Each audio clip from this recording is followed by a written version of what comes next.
In this video, I'm going to show you how to fix the hanging RPMs on a Hyundai Tiburon.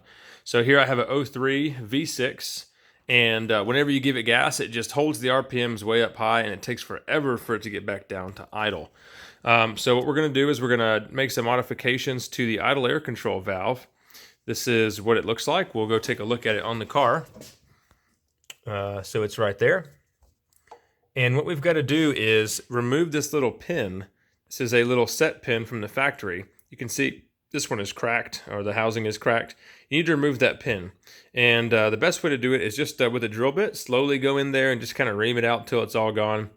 And then what it lets you do is you can turn these two pieces independent from each other. So once you have the pin removed, go ahead and bolt it back up to the engine and start the car.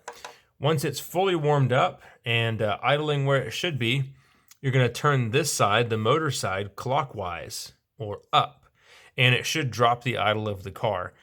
You want to get to between 640 and 680 RPMs is what I've found is the sweet spot, at least for this car. You want to get it to idle as low as possible, but then when you rev it up, not die. So if you go too much, when you rev up the engine, the car won't be able to hold idle and it'll just die again. For me, that was 680 RPMs, and it still is a little bit finicky when I rev it way up high and then go back to idle. It's kind of a little jumpy for a second, but this is a rally car. I'm not really worried about that. This could give you cold start issues sometimes if you back out or if you turn it too much, so just be aware of that. You'll have to keep it revved up for a minute. The other alternative to this would be to make a idle air control valve restrictor plate. So you could use a little gasket, piece of tin, and then drill a hole in it. I have seen that is just super loud for some reason. The car is miserably loud with that little whistling hole inside there. There's a company that makes them, I think, too. So you can see how much I've had to turn this one. Let me see if I can hold the other one up next to it. All right, so there's the two. The one on the left is properly set. The one on the right is factory.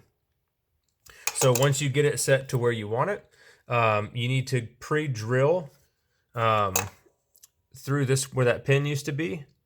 Pre-drill a new hole into the motor side.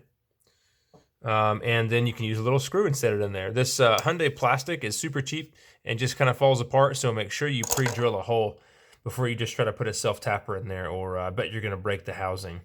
So yeah, that is how you fix the hanging RPMs on a Tiburon. I'll put a link in the description with all this kind of written out so you can follow along. But hopefully this helps you out.